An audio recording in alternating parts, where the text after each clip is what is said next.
Ladies and gentlemen, welcome to this episode of The Search For. I'm your host, Daniel Collier. This week, we are looking into a very serious subject. Is the weather, are hurricanes, are ultra fires being manipulated by an outside force to create superstorms for a particular reason?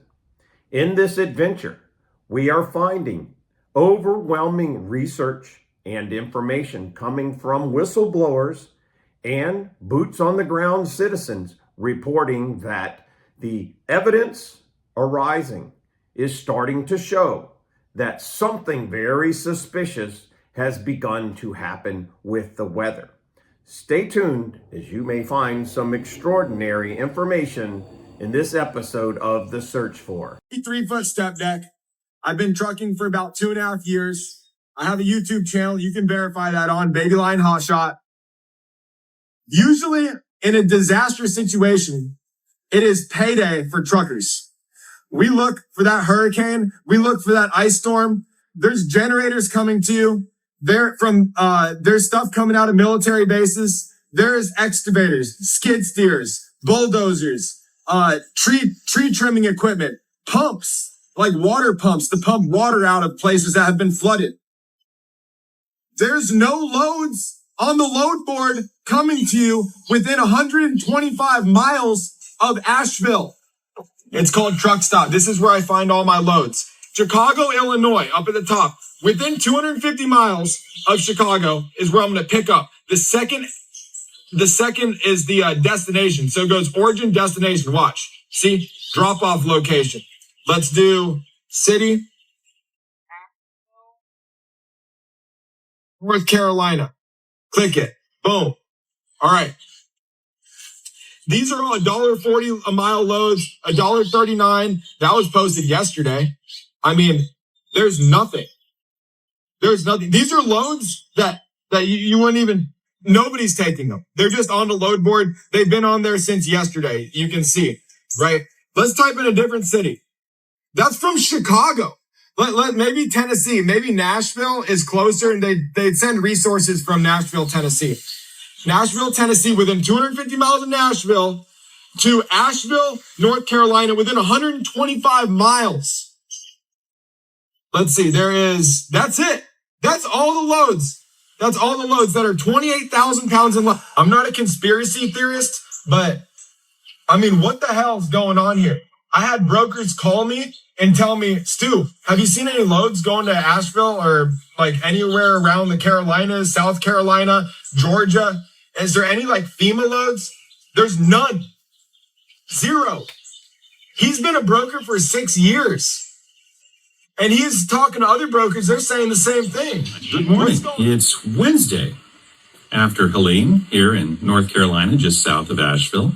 And I still have no power and no water. I have occasional cell signal, and I've got my Starlink. I wanted to take a few moments to discuss some things that I've seen online and through the press that I find bothersome, because my experience here on the ground is different than the experience that's being espoused by our leaders. Immediately after the storm, I was able to use my cell phone. I have one of those. And it told me that there were open routes out of the Asheville area all the way to Charlotte. Monday, I was able to drive down to South Carolina just fine, thank you very much. I was able to gas up and get some food. On Saturday, I was able to get into Asheville. I have a 2-wheel drive vehicle. I do not possess helicopters or giant military bulldozers or bridge layers, just a 2-wheel drive vehicle, and I got into Asheville. It took me 6 hours. I had to care because I was going in to help people. I'm not quite sure how a government that has the biggest military on the planet can't figure it out. I'm not quite sure why that same government that has all the information gathering techniques that it has and satellites is telling people there's still no way to get into the area. Oh, I hope not. Oh, we're gonna go up in the apps. We have to, guys. We were not warned. Whoa.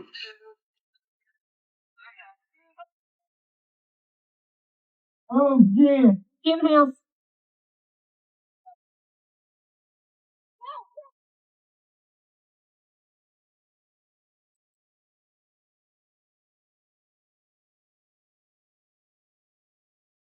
Just to give you an understanding of the devastation we're dealing with here. Chimney Rock's gone. Flying Bridge is gone. And road's gone. Everything on the farm drowned. Couldn't get everything out. We managed to save one horse. People leaving comments of, oh, why didn't they evacuate? Da, da, da, da. I don't think you comprehend how quickly this happened. And these areas have never flooded like this before. I don't think I've ever seen downtown Boone flood like this. Look at that. We have one way in and one way out. How are we supposed to flee if and when that bridge goes? It took our bridge. It took our driveway. The amount of bridges that are out, the amount of landlocked, stranded people is unbelievable. Guys with me that have done it 30 years, and they've never seen anything like this. It's been an incredibly apocalyptic weekend for all of us here. The news is not even coming close to catching the true devastation. There are bodies that are floating down the river, babies. They literally watched multiple neighbors die.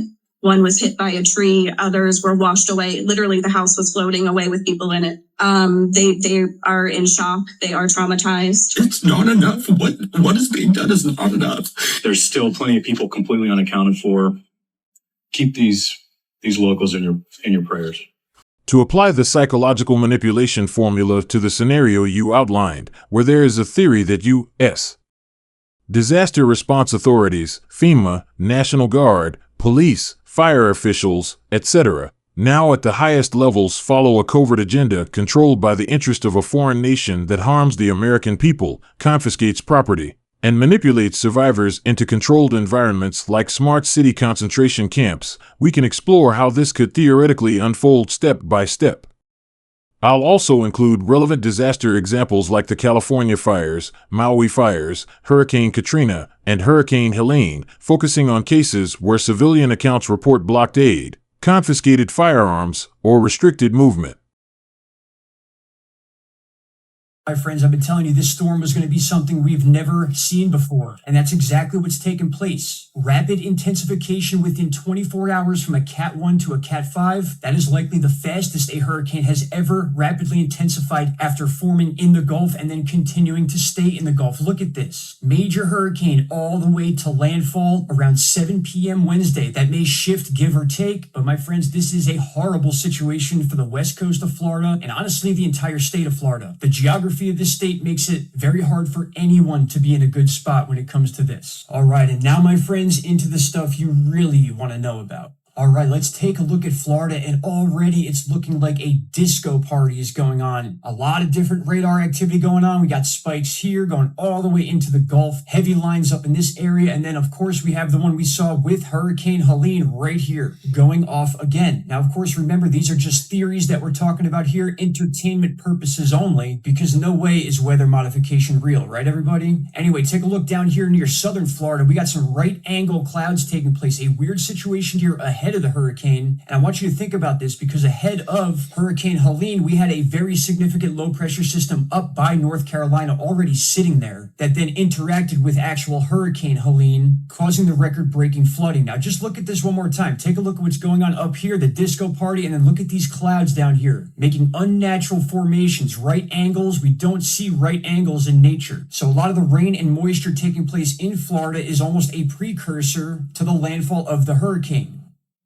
Again, the same situation took place with Hurricane Helene, days of rain in the Carolinas and Tennessee before that thing even made landfall. You can get a much better idea of what I'm talking about. Look at that. We got one coming from all the way in North Carolina, streaking across South Carolina, Alabama, part of the Panhandle, through Mississippi, and into Louisiana. This is unreal. This is a very distinct radar beam here. And then look at the other ones fingering down like this. And if you continue to watch, you can see our little beams coming from Georgia right down into Florida, exactly where Hurricane Helene made landfall. So again, my friends, whatever's going on here, we're just speculating. Again, we see that right angle down there form before it starts to blend away. Look at that. It looks like a box. Very, very odd. Again, my friends, just a very, very odd situation. A lot of different anomalies taking place ahead of the hurricane heading into this exact area. It is very similar to what we saw with Helene, and I do not think it's the last we're going to see of these anomalies. Keep in mind, we are already at a Cat 5 hurricane, so hopefully a little bit of weakening as it approaches Florida. If that takes place, it'll be a total miracle.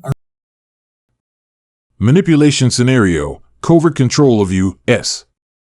Disaster response.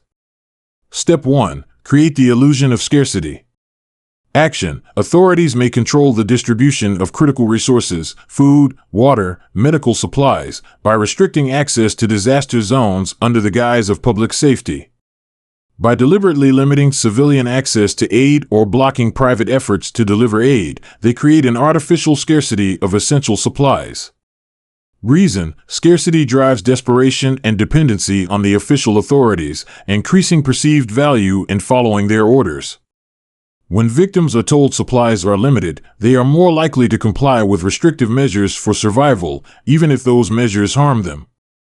Example: during Hurricane Katrina, there were reports of blocked roads and restricted aid delivery, with accounts suggesting that civilians attempting to help were turned away by authorities.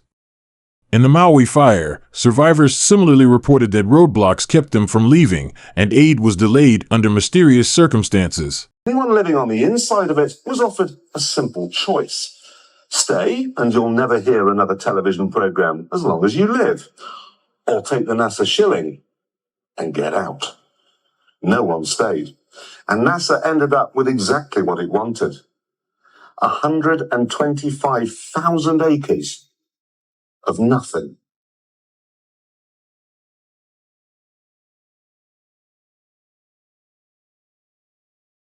They even had to move 5 cemeteries because the noise they were planning on making would wake the dead.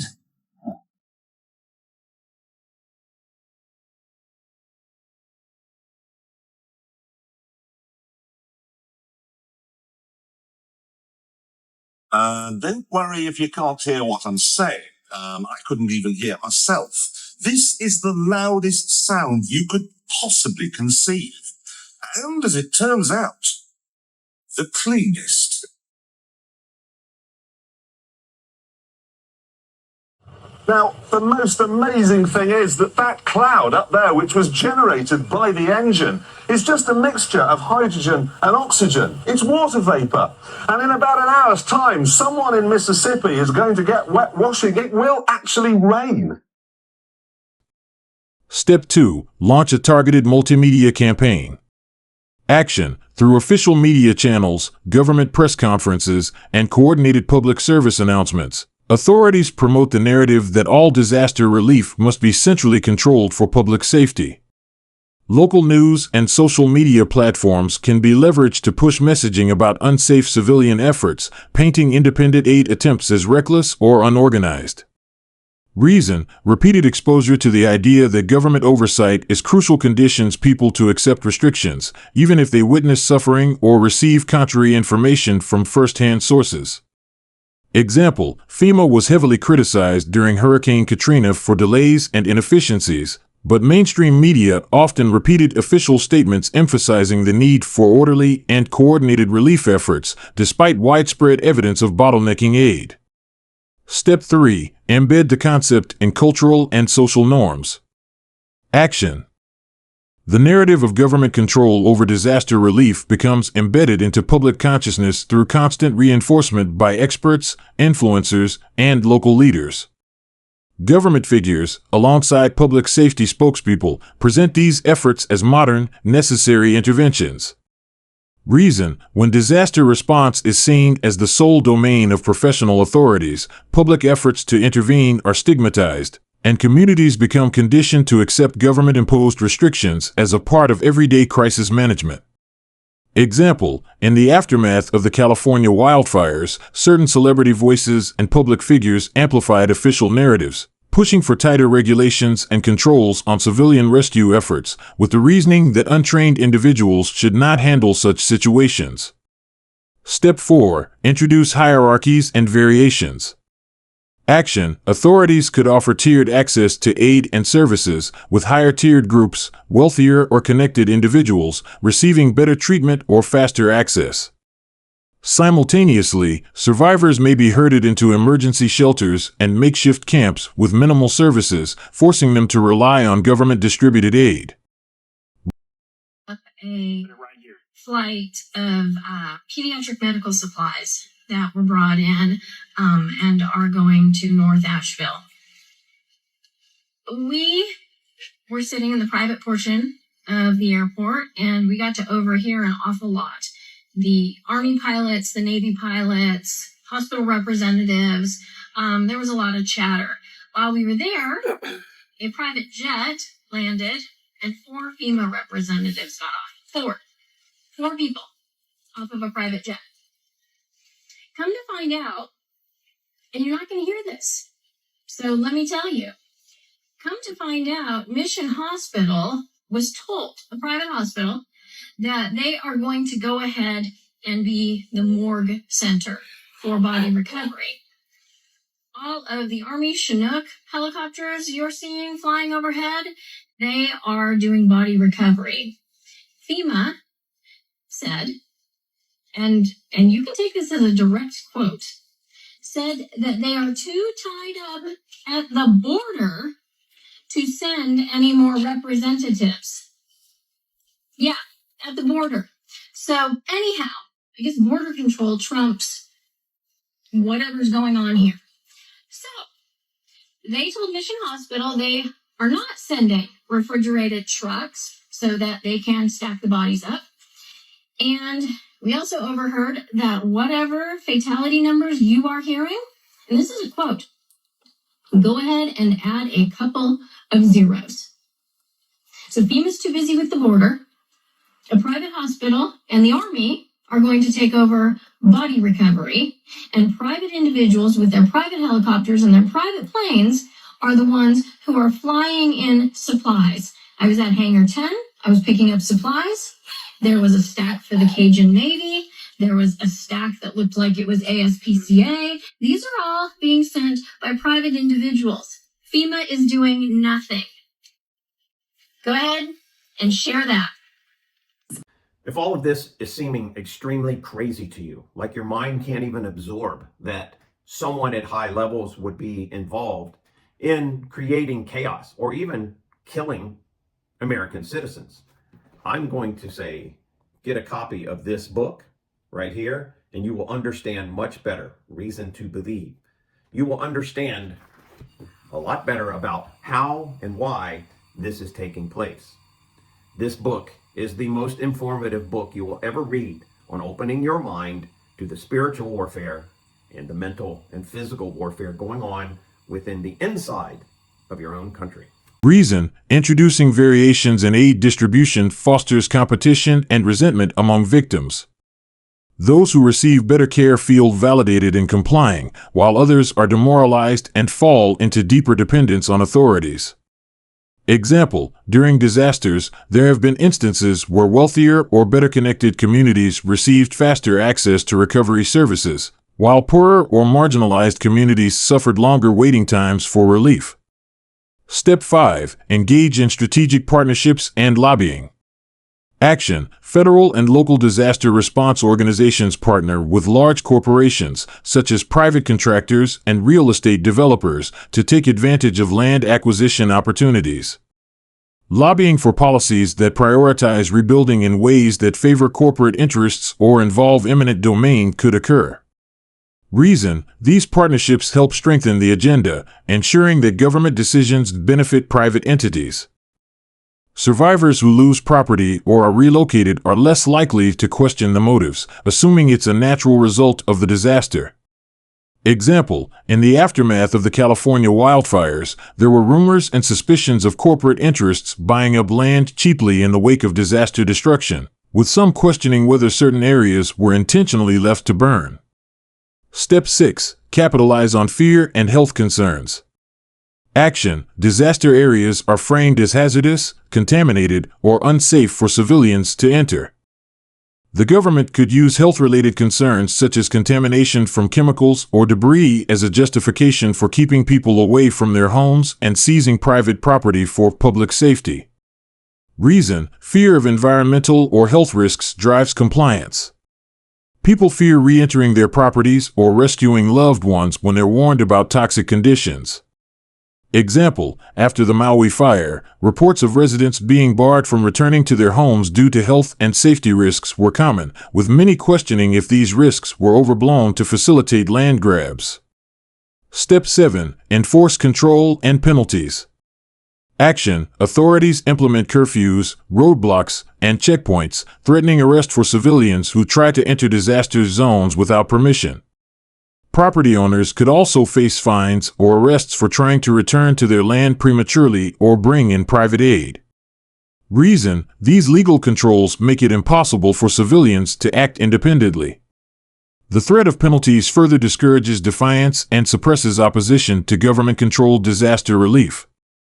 Example, during Hurricane Katrina, there were reports of firearms being confiscated from civilians, despite Second Amendment protections. In some cases, police and National Guard enforced strict curfews and arrested those attempting to help themselves. Step 8. Create social proof and viral trends. Action. Disaster response actions by authorities are marketed as heroic and essential. Social media campaigns highlighting the bravery of law enforcement or rescue operations frame them as the true saviors, while civilian efforts are marginalized or criminalized. Reason: when law enforcement is seen as the ultimate authority in disaster scenarios, public trust shifts away from self-organized efforts. The official response is held up as the gold standard, while any dissent is delegitimized. Step 9. Extract maximum benefit and influence. Action. After disasters, authorities work with corporate partners to develop high-tech smart cities or other controlled environments. Survivors are displaced and resettled in ways that fit corporate or political agendas. Reason: this allows for long-term extraction of political and financial benefits, solidifying government and corporate control over previously independent communities. Step 10. Exit or shift focus strategically. Action. As survivors become acclimated to their new environments or post-disaster conditions stabilize, the government quietly shifts attention away from the disaster response, leaving behind permanent controls over affected areas. Reason: this ensures lasting control over survivors and prevents them from organizing or demanding accountability once the immediate crisis fades. Violations of the Constitution. The manipulation of disaster response as outlined could potentially violate several constitutional rights, including Second Amendment. Confiscation of firearms during disasters, as occurred in Katrina, is a clear violation of the right to bear arms. Fourth Amendment. Forced evacuations and roadblocks preventing access to private property without proper legal warrants could violate the right against unreasonable searches and seizures. Fifth Amendment. The government seizing property through eminent domain without just compensation during a disaster might be considered an unconstitutional taking. 14th Amendment. Equal protection under the law could be violated if certain groups or individuals receive better or faster access to relief based on wealth, race, or other factors. Acts/emergency authorizations used. Stafford Act allows for federal intervention in disaster areas, often cited for its broad powers in restricting access and reallocating resources. Emergency powers. In many cases, local authorities invoke state or federal emergency powers, which can temporarily suspend certain rights, allowing for curfews, roadblocks, and property seizures. All I can say to you, because within this show, taking this adventure, we have to keep our channel quite free of high levels of controversy, or the controllers will take it down and you will never see it. So we ask you to join our private group where you can see insider videos and have discussions with each other, learning a great bit of intelligence. It's brand new. We are just getting ready to start it. We're going to ask you in the description below to join. And if you don't know what the description is, under the section under the video, there's a part that says more. You can click on that, and that's where the description section is, and you'll find a link where you can sign up there. It is our belief that you should become a good detective. We are only here to spark your interest or to help lead you in the direction on this adventure. We believe we are late in the game for America. And we believe that our country has fallen under the same spell that many countries in the past have fallen under. We hope you enjoyed this episode of A Search For.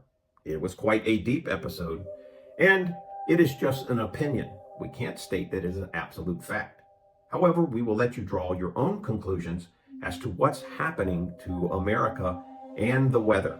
We do know that it can be a silent weapon that is plausibly deniable for a group that may be working to try to destroy a country. Anyway, thank you for joining this episode. And if you haven't got a copy of the formula yet, and using artificial intelligence to help you figure out these things just as we do, we also recommend you get a copy of the formula and accelerate people's knowledge of what's going on. Thank you again. This is Dan Collier for The Search For. Let me ask you something. Have you ever seen a headline and thought, there's got to be more to this? Everybody has, and nowadays especially. What if you could dig a little deeper into it and find out stuff nobody's talking about? So here's the deal. I've got this formula I created, and it's been back engineered based off of how, let's say, secret people create scenarios for you to follow. It's kind of like your own personal conspiracy scriptwriter. You take any mainstream story, you plug it in, and boom, it spits out an alternative explanation that's so spot on, you might start to question reality yourself. Now, here's where it gets fun. When you combine it with AI, it's like having a superpower. You can whip up these crazy X-File level theories in just seconds. Use it for blog posts, use it for podcasts, you can use it for videos, or just to mess with your own head. The best part is, it's so good, it might even convince your woke friend. Ha! Maybe. But look, it's all for entertainment, mostly. So if you're curious, if you like to live outside the box, or if you just want to see what they may not want you to see, you can check it out below. It is what we use for most of our alternative theories in our podcast and our videos, because it is the formula that possibly someone uses to pull the wool over the world's eyes. You're going to love this formula. Get it in the link below. You get a video that comes along with the training and proof behind it, as well as your own copy to use to become like Sherlock Holmes for all the things that you question and want answers about. It's a lot of fun, and it answers a lot of serious questions you've been wondering about.